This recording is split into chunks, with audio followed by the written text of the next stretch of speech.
Hello hello hello बच्चों, आप देख रहे हैं बायोलॉजी पर्स चैनल एंड आज हम यहाँ डिस्कस करने जा रहे हैं किंगडम एनिमेलिया के एनसीईआरटी बेस्ड क्वेश्चंस जो कि आपको आपके स्कूल एग्जामिनेशन में बहुत ज्यादा हेल्प करने वाले हैं। तो चलिए डिस्कस करते हैं। पहला क्वेश्चन है बच्चों, what are the difficulties that you would face in classification of animals if common fundamental features are not taken into account। देखिए बच्चों, क्लासिफिकेशन बनाया इसलिए गया जिससे कि जो ऑर्गेनिजम्स हैं उनकी स्टडी को हम इजी बना सके, क्योंकि वैरायटी ऑफ ऑर्गेनिजम्स हैं, बहुत ज्यादा नंबर ऑफ ऑर्गेनिजम्स है। ठीक है, तो अगर common fundamental features are not considered, क्या क्या डिफिकल्टीज आ सकती हैं। पहली चीज तो ये कि classification would be artificial and confusing, क्योंकि सुपरफिशियल सिमिलैरिटीज देखी जा रही है। Animals with similar external appearance but different internal organisation, इनको एक ग्रुप में किया जा सकता है। जो क्लोजली रिलेटेड एनिमल्स हैं, हो सकता है उनको अलग अलग ग्रुप में, डिफरेंट ग्रुप्स में रख दिया जाए, जिससे कि उनकी ट्रू रिलेशनशिप को इग्नोर हो जाएगा। ठीक है, कोई भी रिफ्लेक्शन नहीं होगा इवोल्यूशनरी रिलेशनशिप्स का, उनकी एंसेस्ट्री का, और जो उनकी स्ट्रक्चरल कॉम्प्लेक्सिटी है एंड बॉडी ऑर्गेनाइजेशन है, दैट वुड बिकम डिफिकल्ट। तो इसलिए उनकी कॉमन फंडामेंटल जो फीचर्स हैं, ठीक है, उनको उनकी पे बेस्ड होके क्लासिफिकेशन करना इज वेरी इंपॉर्टेंट। ठीक है बच्चों, तो इसलिए जरूरी है कि उनका एक सिस्टमैटिक वे में उनका क्लासिफिकेशन हो। ठीक है, नेक्स्ट क्वेश्चन पे हम आते हैं। If you are given a specimen, what are the steps you would follow to classify it. देखिए बच्चों, हमने स्टार्टिंग में ही पढ़ा था कि कुछ लेवल ऑफ ऑर्गेनाइजेशन थे। ठीक है, क्या क्या लेवल ऑफ कुछ बेसिस ऑफ क्लासिफिकेशन थे, वो क्या थे। जैसे लेवल ऑफ ऑर्गेनाइजेशन हो गया, बॉडी सिमेट्री है, जर्म लेयर्स है, बॉडी कैविटी है, सेगमेंटेशन है, प्रेजेंस और एब्सेंस ऑफ नोटोकॉर्ड है। ठीक है, तो जब भी हमें कोई स्पेसिमेन मिलेगा तो इसके स्टेप्स क्या होंगे। सबसे पहले उसके लेवल ऑफ ऑर्गेनाइजेशन को समझा जाएगा कि सेल्यूलर है कि टिश्यू है कि ऑर्गन है कि ऑर्गन सिस्टम है। उसकी बॉडी सिमेट्री देखी जाएगी कि whether it is asymmetrical, radial और बायलेटरल। उसकी जर्म्स लेयर्स देखी जाएगी कि वेदर इट इज डिप्लोब्लास्टिक और ट्रिप्लोब्लास्टिक। बॉडी कैविटी देखी जाएगी, सेगमेंटेशन की प्रेजेंस देखी जाएगी, नोटोकॉर्ड देखा जाएगा। नोटोकॉर्ड अगर प्रेजेंट है तो वो कॉर्डेट्स में आ जाएगा, नहीं प्रेजेंस है तो नॉन कॉर्डेट्स में। ठीक है, तो दीज आर दी स्टेप्स, जिससे कि देन अगर कोई भी स्पेसिमेन मिलता है तो उसको ये स्टेप फॉलो करना पड़ेगा उनके क्लासिफिकेशन के लिए। थर्ड क्वेश्चन है, how useful is the study of nature of body cavity and coelom in the classification of animals. देखिए बच्चों, जो नेचर है बॉडी कैविटी का, अगर हम बॉडी कैविटी देखें, ठीक है, तो बॉडी कैविटी क्या होती थी। It's a space present between ectoderm and endoderm and it should be completely lined bye mesoderm. ठीक है, तो अगर हमें बॉडी कैविटी पता है तो हमें पता होगा कि हम ऑर्गेनिज्म को किस ग्रुप में रख सकते हैं। लाइक बॉडी कैविटी के बेसिस पे ऑर्गेनिजम्स 3 ग्रुप में डिवाइडेड होते हैं बच्चों, ए सीलोमेट, सीडोसीलोमेट एंड ट्रू सीलोमेट। ठीक है, तो इस तरीके से अगर ए सीलोमेट है, हमें पता है कि अगर ये ए सीलोमेट है तो ए सीलोमेट किसके केस में होते हैं बच्चों। ए सीलोमेट कौन से होते हैं, आप कह सकते हैं प्लैटीहेलमिन्थस। तो हमें पता चल जाएगा कि ये किस ग्रुप से बिलोंग करते हैं, प्लैटीहेलमिन्थस। ठीक है, अगर सीडोसीलोमेट है, अगर सीडो है तो हमें पता चल जाएगा एक ही होंगे, एस्केलमिन्थस। ठीक है, एंड अगर यू सीलोमेट है तो फर्दर हमें और डिटेक्ट करना पड़ेगा। तो इस तरीके से ये डिस्टिंक्शन रिफ्लेक्ट करता है the degree of complexity and किस तरीके से उनका इवोल्यूशनरी एडवांसमेंट हुआ है। ठीक है बच्चों, फोर्थ क्वेश्चन पे आते हैं हम, distinguish between intracellular and extra cellular digestion. ठीक है बच्चों, तो देखिए जैसे नाम से ही पता चल रहा है, इंट्रासेल्यूलर है मतलब within cell and extracellular मतलब आउटसाइड दी सेल। ठीक है बच्चों, तो जैसे जब डाइजेशन इनसाइड सेल होता है, जो फूड होता है वो, तो हमें पता है कि जैसे डाइजेशन अगर सेल के अंदर हो रहा है तो सेल में क्या प्रेजेंट है बच्चों, फूड वैक्यूल्स प्रेजेंट है, फूड वैक्यूल्स में फूड प्रेजेंट है। तो लाइसोसोम की हेल्प से क्या हो रहा है, इसका डाइजेशन हो रहा है। ठीक है, लाइसोसोम की हेल्प से। तो इस तरीके से ये इंट्रासेलुलर डाइजेशन हो जाएगा, जैसे कि in case of Porifera. Extra cellular digestion जो सेल के बाहर होता है, मतलब डाइजेस्टिव कैविटी में होता है, मोस्टली हायर एनिमल्स में पाया जाता है। ठीक है बच्चों, इस तरीके से आपको पॉइंट वाइज क्या करना होगा बच्चों, लिखना होगा। अब इसके बाद क्वेश्चन है कि what is the difference between direct and indirect development. तो हमने बच्चों पढ़ा था कि डायरेक्ट डेवलपमेंट क्या होता है, जब कोई लार्वल स्टेज नहीं होती है, नो लार्वल स्टेज, तो ये कैसा होता है बच्चों, डायरेक्ट डेवलपमेंट।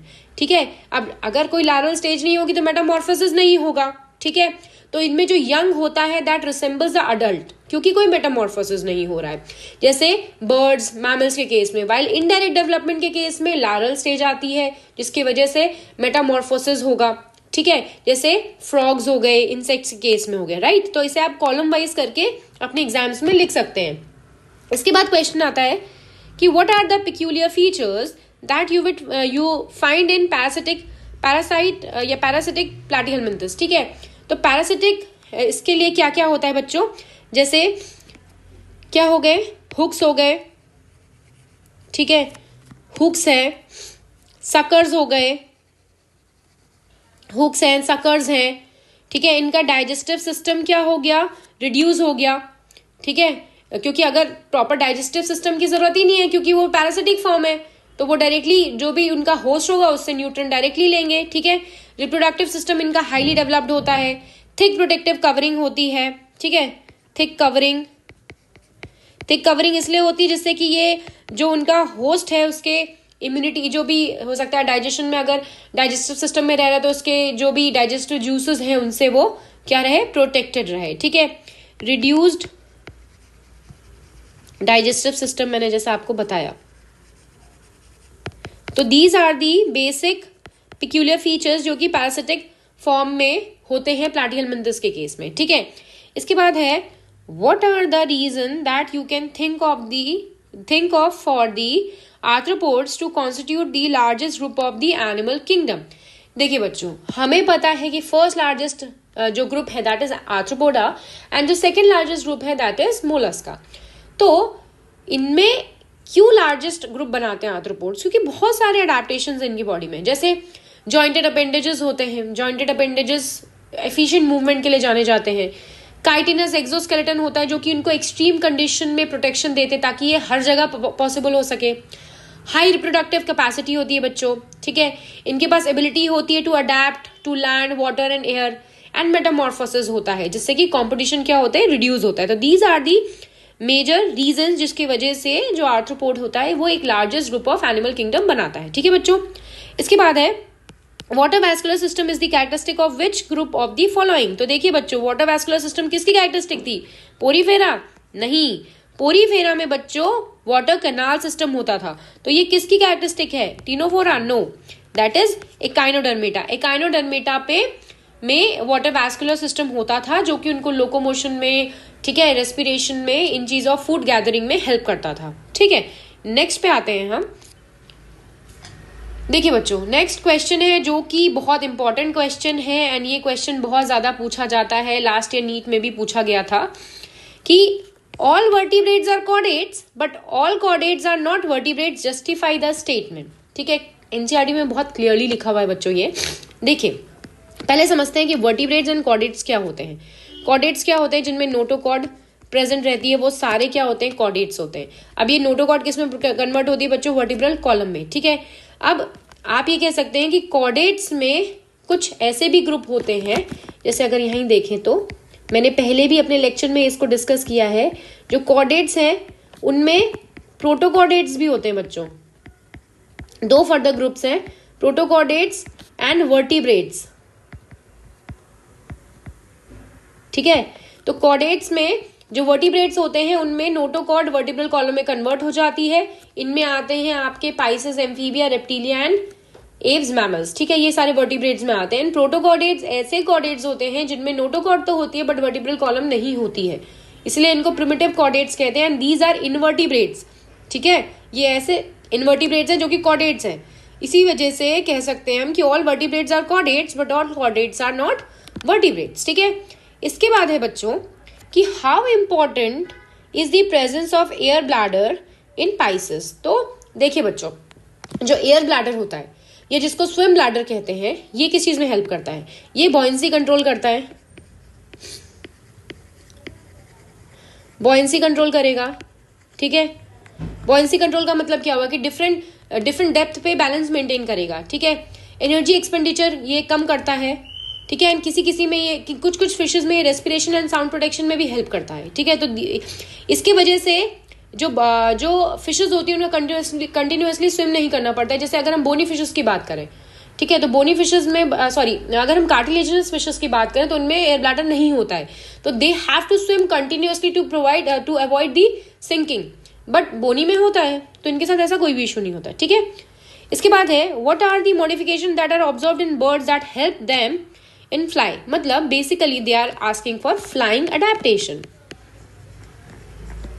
इसको ऐसे भी क्वेश्चन पूछा जा सकता है फ्लाइंग अडेप्टेशन के लिए। तो फ्लाइंग अडेप्टेशन क्या क्या होते हैं बच्चों? विंग्स होते हैं, मतलब 4 लिम्स मॉडिफाई होते हैं विंग्स में, ठीक है। न्यूमैटिक बोन्स होती हैं बच्चों, pneumatic bones. Powerful pectoral muscles होती हैं,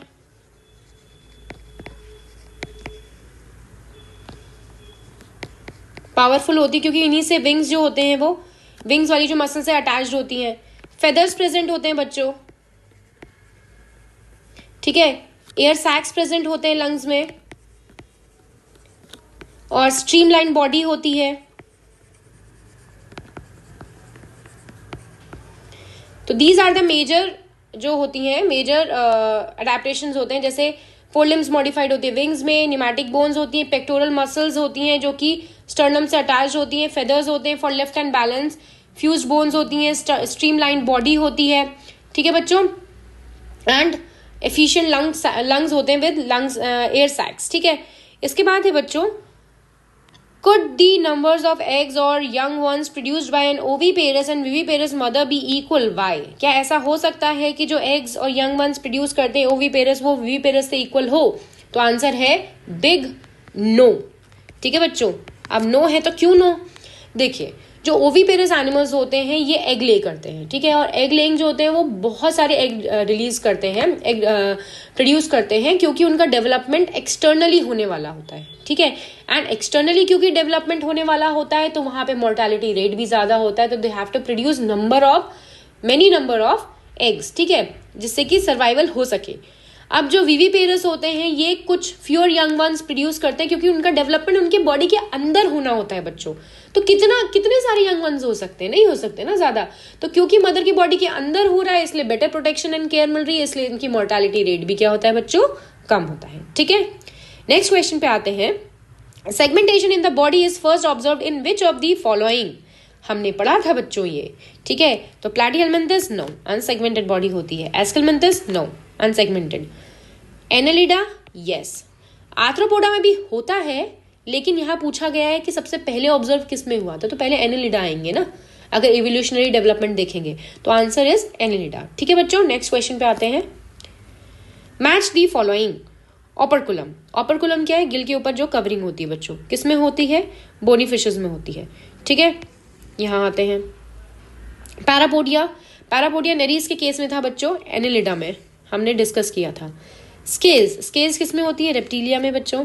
कॉम्प्लेट्स होती है टीनोफोरा में, टीनो मतलब होता था कॉम। रेड्यूला रैस्पिंग ऑर्गन होता है मोलस्का में होता है। हेयर्स मैमेलिया की पहचान है। कॉनोसाइट्स पोरीफेरा में होते थे बच्चों। गिल स्लिट्स किस में होते हैं? साइक्लोस्टोमेटा एंड कॉन्ट्रिकाइथस में, ठीक है। तो ये हो गया हमारा मैच द फॉलोइंग। इसके बाद है बच्चों prepare a list of some animals that are found parasitic on human beings, ठीक है। तो ऐसे क्या क्या है बच्चों? बहुत सारे हैं। लाइक प्रोटोजोन अगर देखें तो एंटमीबा है जो कि डायसेंट्री कॉज करता है। प्लाज्मोडियम है जो कि मलेरिया कॉज करता है। ट्रिपैनोसोमा है जो कि स्लीपिंग सिकनेस करता है। लीशमैनिया है जो कि काला अजर करता है। वर्म देखें, हमारे सिलेबस में से देखें तो जैसे प्लैटिहेल्मिन्थस में हो गया बच्चों टीनिया सोलियम, ठीक है। फैशियोलिया हो गया, लिवर फ्लूक हो गया, मतलब ये नहीं, फैशियोला तो खैर ह्यूमन में नहीं जाएगा मेनली। टीनिया सोलियम हो गया। इसके बाद एस्केल्मिन्थस में राउंड वर्म ले लीजिए, एस्केरिस। एंट्रोबियस देख लीजिए, एंसाइलोस्टोमा देख लो, वुचरेरिया देख लो जो कि फाइलेरिया कॉज करता है, ठीक है। तो ये तो आप कह सकते हैं कि नॉर्मल एंडोपैरासाइट्स है। एक्टोपैरासाइट में जो हेडलीस होता है, ठीक है, ये हो गया। और बेडबग्स हैं, ये सारे एक्टोपैरासाइट्स है। टिक्स हैं, ये एक्टोपैरासाइट्स होते हैं, ठीक है। कुछ डिजीज वेक्टर्स भी होते हैं, जैसे एनाफिलिस हो गया, मॉस्किटो, एडीज हो गया, क्यूलेक्स हो गया। तो ये सारे क्या हो जाएंगे बच्चों? पैरासाइट्स हो जाएंगे जो कि ह्यूमन बींग्स पे डिपेंडेंट होते हैं। आई होप आपको समझ में आ गया होगा। Okay, thank you.